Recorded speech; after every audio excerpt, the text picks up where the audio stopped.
உதவி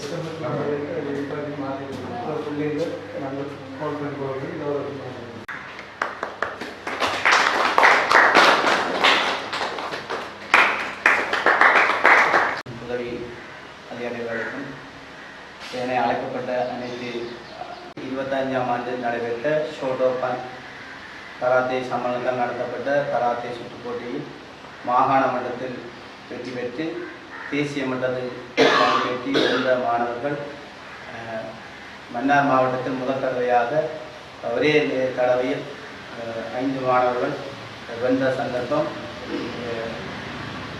27 ஆண்டுகள் நாங்கள் கராட்டே பழக்கவதற்கு 27 ஆண்டுகளுக்கு இதை முதல் சந்தர்ப்பமாக இருந்தது.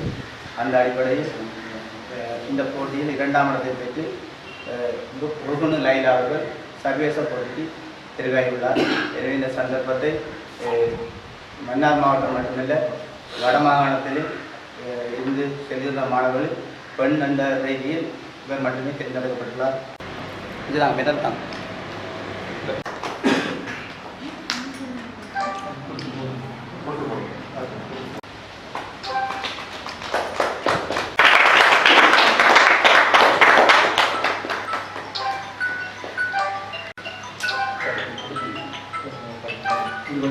இந்த மாணவிகளை சர்வதேச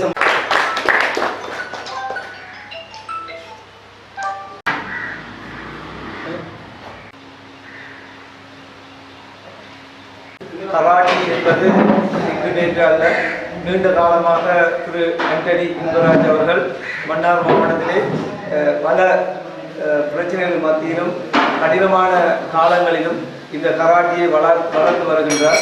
அந்த வகையிலே இன்று மன்னார் மாவட்டமே பெருமை கொள்கின்ற ஒரு விடயம்தான்.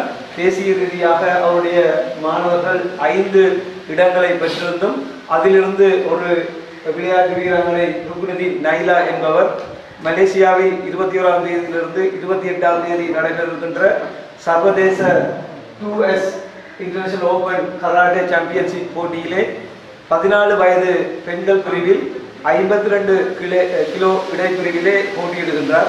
அந்த வகையில் வடமாகாணத்திலிருந்து 5 பிள்ளைகள் செய்கின்றார்கள். அதிலே எமது மன்னார் மாவட்டம் சார்பாக இந்த விளையாட்டு வீராங்கனை செல்வது எமது மாவட்டத்துக்கும் இலங்கைக்கும் ஒரு பெருமையான விடயமாக இருக்கின்றது. அந்த வகையிலே மாணவர்கள் சர்வதேச போட்டிக்கு செல்வது என்பது இலகுவான காரியம் அல்ல. அந்த அடிப்படையில் இலங்கை ஷோட்டோகான் கராட்டே சம்மேளனமானது ஒரு தேசிய ரீதியாக சர்வதேச ரீதியாக அங்கீகரிக்கப்பட்ட ஒரு சம்மேளனம். பல விளையாட்டு வீரர்களை இலங்கைக்கும் சர்வதேசத்துக்கும் தந்த ஒரு அமைப்பு. அந்த வகையிலே அவருடைய சர்வதேச அமைப்பினூடாக நடத்தப்படுகின்ற இந்த சர்வதேச போட்டியில் இலங்கை சார்பாக செல்கின்ற வீராங்கனைகள் வெற்றியடைய வேண்டும். அதே போன்று எங்களுடைய இந்த மாணவியை வெற்றியடைய வேண்டும். நாங்கள் நிச்சயமாக அவருக்கு ஒரு பெரிய ஒரு அனுபவம் கிடைக்கும். முயற்சியில் அவர் ஈடுபடுவார். நிச்சயமாக வெற்றி பெறக்கூடிய வாய்ப்பு இருக்கின்றது. இந்த நேரத்தில் ஒரு சில கருத்துக்களை கூற வேண்டும். எங்களுடைய கௌரவ சேர்மன் அவர்கள் கூறியிருந்தார்.